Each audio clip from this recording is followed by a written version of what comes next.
Welcome to the Natural Parents Podcast, where we will cover all things faith, health, family, and wealth through a biblical perspective of putting things in life that matter most back into order. We're reminded in Matthew 6:33, where Jesus said, "But seek first the kingdom of God and all of his righteousness, and all of these things will be added unto you." Join us each week as we focus on what truly matters most in this life and passing those values on to the next generation. This is the Natural Parents Podcast with Ryan and Abbie Hukin. So what about, nutrition. So what do we do? We do mostly animal-based. Yeah. And we will drink raw milk, and we just make sure that the meat that we eat is clean. That's why we have the homestead, and that's why we are working on providing that for our family, but just making sure that the meat that you eat is grass-fed, which really helps with the omega ratios. It's not even, whenever we first started this, I believed that it was like, I don't eat gluten, and I'm very sensitive to gluten. And so I was always like, well, I can't have grain in my animals that I'm eating because you are what you eat. But the grain actually does not come through in animal meat, but the omega ratio is often in a very unhealthy way. Pro-inflammatory way. Very inflammatory. And then also when they're eating corn and all of that, that's going to be inflammatory. Where it does matter, just in case you have gluten intolerance, is a dairy cow. Making sure if you have a gluten intolerance that your dairy cow is grass-fed and not fed grain whenever they're milking, things like that. Super important because gluten does come through the milk. Yeah.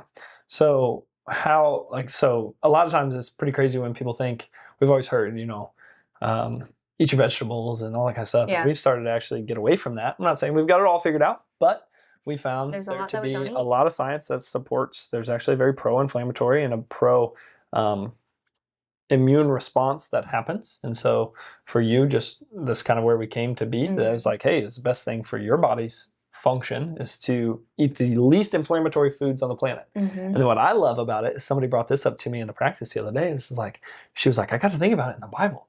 And the Bible says, go to this land which I have promised you, a land flowing with milk and honey. Like, how cool is that? Like, I saw this thing the other day and there's this guy and he was saying, don't eat milk, don't drink milk, right? Like, milk is the worst thing you could ever drink for your body and no other animal on the planet eats it and stuff like that. And I was just like, well, yeah, no other animal eats it. Nobody's at the top of the food chain. They're too dumb to know the benefits of it. And the fact that it's literally in its raw form, perfectly fats, protein, carb, right? It's got every amino acid that you would ever need. It's got all the essential fatty acids in it. It's so good for you in its raw form, plus the probiotics. It's healing to your gut if you tolerate it. There are some people that have some health things going on that are not going to tolerate regular conventional dairy or raw dairy, but I would argue to say that that's a yet situation. It's like we need to work up to it. Well, you got to start healing the gut too. Right. And that's because if you're anything like us, the life that we have lived has been hard on our gut, and you have to repair that gut lining and then therefore your tolerance to things. Like, I hope I can eat gluten again. But like, Mom, did you eat organic when you were little? Right. That's Brinley and Avery's question to us all the time whenever we tell them, hey, we've got to eat this better serves our body or whatever. They try to call us out for it. It's like, hey, whoa, we didn't know this when we were your age. You get the benefit of having it. So decent parlay there to number 3. So again, we can talk a lot more about nutrition, but whole foods, right? Cut the processed stuff. Sugar's the worst thing you could eat for your body. I don't care what anybody tells you. It does not serve you. There is no such thing as an essential carbohydrate. I just talked a second ago about essential fatty acids, essential amino acids. There's a lot of those, 3 fatty acids, I think 12 or 13 amino acids that we have to exist in our diet. But we can create glucose out of all of those. We don't actually have to consume it. This is why I'm not an advocate for the keto diet. That's why it's a thing. But finding quality carbohydrates, quality fruits, honey, milk, things like that as a carbohydrate source is the perfect thing for our bodies. So. And I will say that if you're looking for a place to start, like maybe you're like, I'm all over the place. I know I shouldn't be eating and buying these things from the grocery store, but I just don't even know where to start. I always suggest Whole30. I think that there's so much information out there and so many guides and dinner ideas.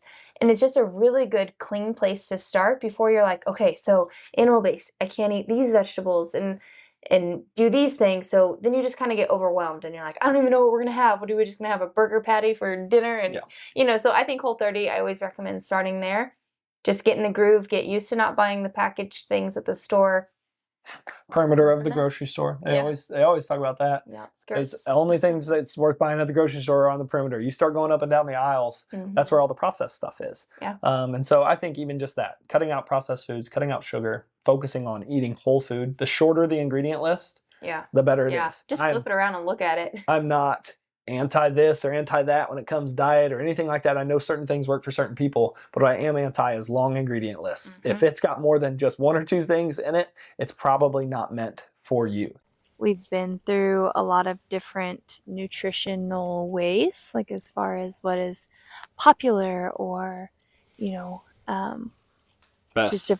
just different things that you would hear, on social media and stuff like that. And I can say that the one that we go back to is what we currently do and what we recommend for really anybody, unless I really can't think of any reason why we wouldn't, but unless they oppose. Right. Well, and certainly people get pretty passionate about nutrition. No doubt their thing is the right thing. And we've delved deep on this from a scientific standpoint, but also from an experiential standpoint. We've tried just about everything from raw vegan to, we haven't fully done like true blue carnivore ever. I'm not necessarily opposed to it, but dietarily, when we talk nutrition, I might use the word diet, but obviously that does not mean, hey, I'm on a caloric restriction here. I use the word diet as to the foods, the things that we consume as a family. And so I know a lot of people are out there and they're like, oh, maybe, like I said, maybe raw vegan's the best, or maybe I should go carnivore, all these different things. Like, how on earth does a person start to decipher that? Like, what's best for my family? Where do I even start? There's so much information. One influencer said be a vegan. The other one says only eat steak. Like, what do we do? Yeah, and I think and that's hard because, of course, different things do work for different people. Not everybody's going to have the same experience, but, we've read the blood type books on what diet is best and different things like that. And back when we found out that I had Hashimoto's, I was vegan for like a day. It didn't last. It was the hungriest day of my life. I just didn't know what to eat, and as somebody who's used to eating meat and all of that, but I listened to different influencers who recommend only, eating vegetables and no oils and no anything, and it was very influential. And I had my best friend was like, I don't think that's what you need, but like I just have to do something to try. And so I think everybody starts somewhere. What are your thoughts on, is it a one size fits all? And if somebody is like, okay, I know I need to be eating different, I've heard of vegan, I've heard of animal based, what is the best thing that I should do? Where should I start? Ultimately, just asking the question is the best place to start. Everything's going to be more fitting for each person. I know you mentioned like the Eat Right for Your Blood Type book. That is a cool resource out there. Maybe that starts to make some of the explanation as to why certain things work for certain people. But at the end of the day, most of everything I've seen research-wise is like, if you're not eating processed foods, if you're putting a lot of intention on your nutrition, as you should be, especially for yourselves, but then also for your kids, then things are going to start to move in the right direction for you. I know for us, I feel like our nutrition journey really started, for me, honestly, probably as far back as like high school. Had some like mentorship in the sports performance world where it was like, hey, what you put in your body matters. Maybe you shouldn't fill it with sugar and fast food and junk food. And don't get me wrong, I ate quite a bit of McDonald's and crappy, yucky food in my life. Sugary stuff, sodas, all that stuff. Like, I've definitely had my time with that. But knowing and seeing like, oh, wait, all of the evidence points towards your body performs best when you put quality, real food into it. And so, again, guys, there's so many different dietary recommendations out there, and everybody that has such passion about it usually oftentimes has some benefit that they're selling, right? Like either a Yeah. supplement that's vegan supplement or a carnivore supplement or something like that. That's all fine. But at the end of the day, we have to be putting quality, real food into our bodies. It is crucial. The amount of processed foods that we consume, especially in America right now, with labels and words that are all fabricated, the ingredients in a lab somewhere, the food's not even food anymore. Right. And if you again are listening to this and you're like, man, I just don't know where to start, I promise you, when you're at the grocery store, just stay on the perimeter. Only eat the foods on the perimeter. Don't go and buy those packaged foods. I joke with Abbie all the time. I say, hey, I got willpower in the grocery store, but I have none in the pantry. Like if it's in the pantry, I'll eat it. And your kids are the same way. Mm-hmm. And so if you're struggling and you're like, what do I do nutritionally? There is nothing more impactful you can do for your health and your family's health right now, starting today, than just buying more quality sourced foods. We can get into the nuances of the aspects of where we're at in America and some of the statistics and things like that, but we absolutely have to be concerned as parents for our kids and for the future generation, because the statistics are very, very poor. Right. And I just think that you can look at different behavioral issues in children, and not even just behavior. There's a lot there, but I think that you can just look at them and look at health at such a young age and know that that is not normal. And nutrition is a huge aspect of that. And of course, there's different things like vaccines and things as well that play into it. But the nutrition, and I've talked with parents who are like, oh, nope, we really do avoid processed foods and things. And whenever I ask for examples of what their kid eats, they eat more processed than what they even realize. And so that can be a tricky thing. And so I always just encourage any parent that I talk to just take their kid's favorite thing and swap it out and make it homemade and give it a few tries. Nothing is going to be as good when you make it homemade for the first time, because whatever ingredients that you have in your house are going to be better than what is packaged in that prepackaged thing. And yes, I know that prepackaged saves time, but I promise you'll get quicker at it. It'll become second nature and things like that you can really do that will benefit your children and your family's health. I was just smiling You're because smirking at me. I think of a story, and if my sister listens to this, she'll get a kick out of it. But our nieces were over the other day, and her oldest daughter, one of my older nieces, says to Abbie, as she's preparing lunch. So the thing is that I'm big on protein with meals, and so they were giving me different, meal options. I'm like, we just have to have some protein, so go ahead. Is this when she said, okay, well, yeah, I'll just take McDonald's. And my children, our girls, go, nice try, out loud, nice try. It's not even real food, they said. And so she's like, well, she said I had to have protein. Yeah, it's got protein in it. And then Ab proceeds to continue to make lunch, and it's the second meal you had prepared that day. And she goes, what? You just have to make everything around here?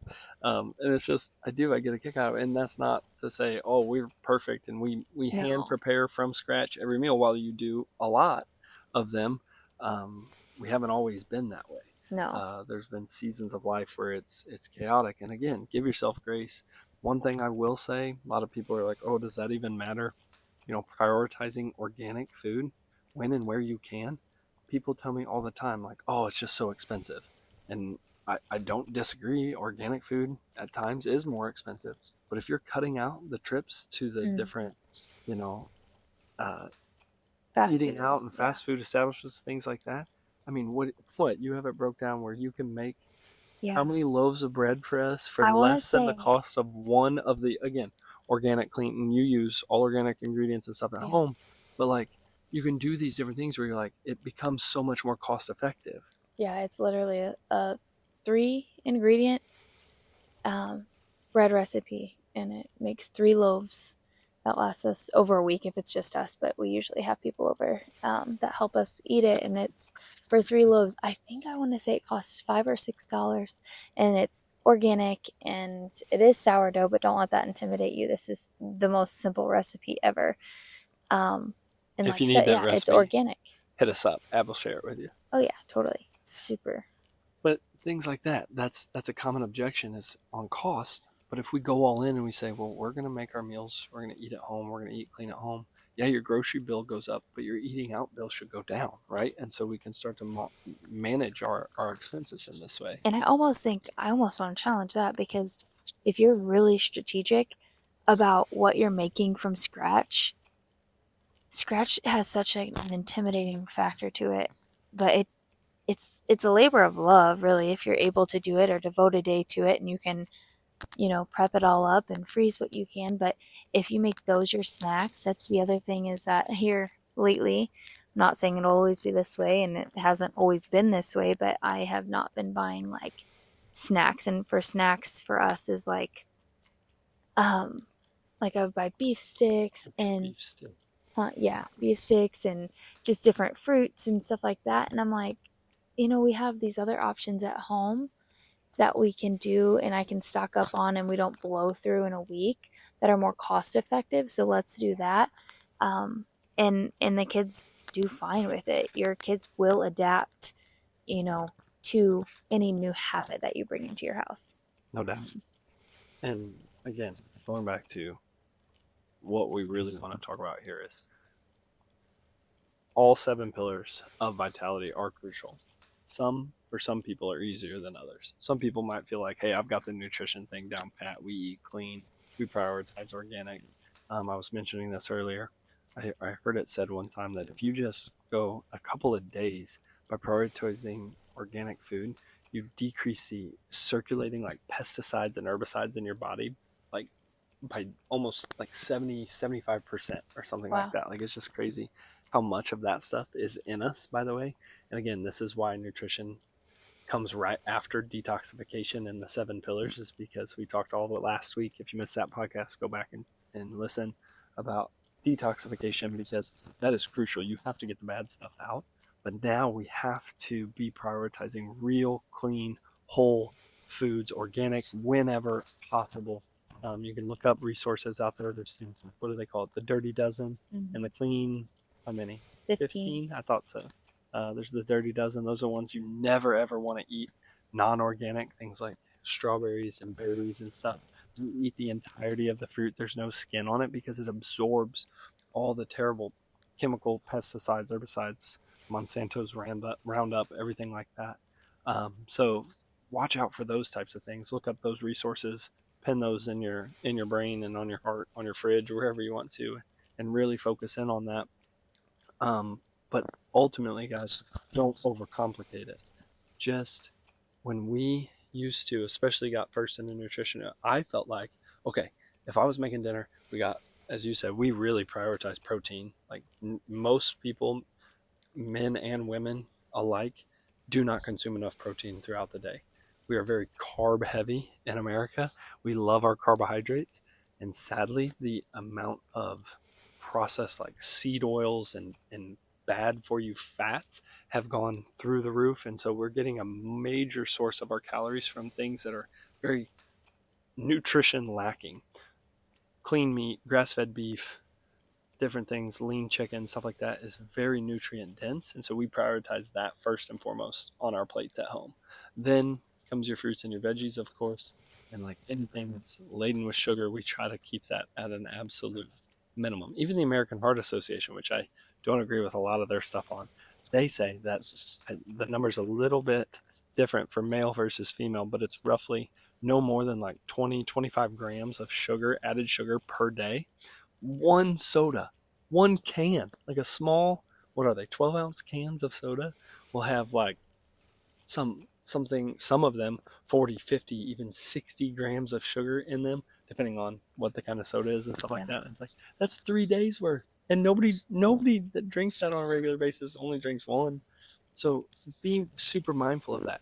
Artificial sugars, no better, right? Want to avoid those at all costs. Different things like that. But when we first started our nutrition journey, we would be like, okay, so the plate has to look super colorful. We have to have all these different things on it and stuff like that. Now, again, if my kids if we have, burgers or tacos or something of that sort, I'm like, make sure you finish the protein first, and then we're gonna be okay. Yeah. And honestly, we don't really have veggies. Yeah. Well, Um, and this is like a thing we've noticed with you from a Hashimoto. Yeah. Phytonutrient versus phytochemical or phytotoxin conversation, and there's conversation to be had here. If you thrive on broccoli and cauliflower, go ahead, eat your heart out. Abbie has a thyroid situation that her body does not thrive with those things because there's a, as we will term it, phytotoxin in them called goitrophs that actually hinder her body's ability to protect her thyroid gland. So Yeah. just something we, come at me in the comments. We don't eat broccoli and cauliflower, but I don't think we're lacking in a No. nutritional sense because of it. No, we usually, yeah. So, yeah, that's the end of that. Hashimoto's is just that I tried vegan for a minute and then went to just animal based and really focusing on protein. And Ryan was amazing and just always would cook everything for me because at that point I was pretty rough and didn't have any energy or care to eat at all. And so you'd always make me the best little That was plates. crazy. I really forgot about that. How little of an appetite I would you go had because of your Hashimoto's. before we even, really did the lab work and stuff to find out. Yeah, I was just, you're like, did you eat today? Yeah. Nope. No. Okay. Well, I had that's a no problem. desire. And it's super crazy. And so there's all sorts of different things like that. But I again want people to know that we're not just coming at this conclusion offhand, off cut. No, just what works best for us. There was a time I spent 30 days solid, like vegan. Mm-hmm. So we now eat a primarily animal-based diet. Clean, lean protein, fruits, honey, raw dairy makes up All the at butter. least, all the butter. Butter's a food group in our house. Clean, grass-fed butter is at least probably those things. You're talking 85% of our diet. Don't get me wrong, we'll treat ourselves to a dessert here or there that Abbie. Well, especially if it's amazing homemade cooking. pie. Yeah. I mean, if you eat homemade pie in your home, it doesn't count for anything. It's made with There's love. not even sugar in It's it. made with love. It cancels out. But truly, let's prioritize again. If we're consuming organic, organic stuff like that, minimal ingredients, no preservatives. Come on, guys. There's way worse things you could be eating in your life out there. But I've done that. I've gone full extremes. We've done entire Whole30, stints. We've gone through entire seasons of our life. We're very, very strict on the Whole30. I like Whole30, paleo. Those are sound dietary recommendations. You just have to find what works for you. If you're thriving eating processed foods, seed oils, chemicals, pesticide-laden, non-organic foods, I'd like to meet you. I'd like to meet you and learn more about it. But if you're, no symptoms, no problems, anything like that, I keep on, I guess. Go ahead. Challenge the narrative if you want to. But if you feel like you're struggling, you're lacking energy, you have aches and pains in your body, you have brain fog, you have digestive discomfort, you have all these things that are not normal. Just because they're common, no one said they're normal, and they're not for the human species. Current statistics in America right now are terrifying. 50% of our children have an obesity, prediabetes, or diabetes diagnosis. Like, that's wild. What we're eating right now is diminishing our health and our well-being. Fertility rates through the floor, just totally off the chain. And it's because our bodies are so preoccupied with what we're putting in them and trying to get all that toxic junk out of it that it cannot even function the way that God intended it to do. So dive deep with us. Let's talk about this. Let me know what kind of questions that you have, because I would really like to help anybody that's on any kind of nutrition or health journey find what's best for them. Yeah, and I feel like another thing just to leave you guys with is that in the mornings when you get up, you should drink water, minerals before your coffee. I know it's hard, but I believe in you. Do that. Eat protein. Get that in. and then enjoy your coffee and go throughout the day, but just make sure that you are eating your 3 meals a day. And I do encourage protein personally.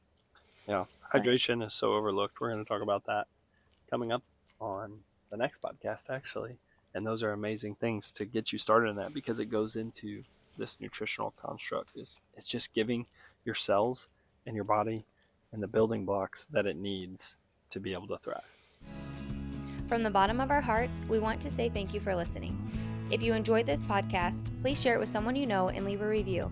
By doing so, we're able to grow this community of amazing people just like you and raise a generation of children that know God and do His will on earth. We'll see you next time.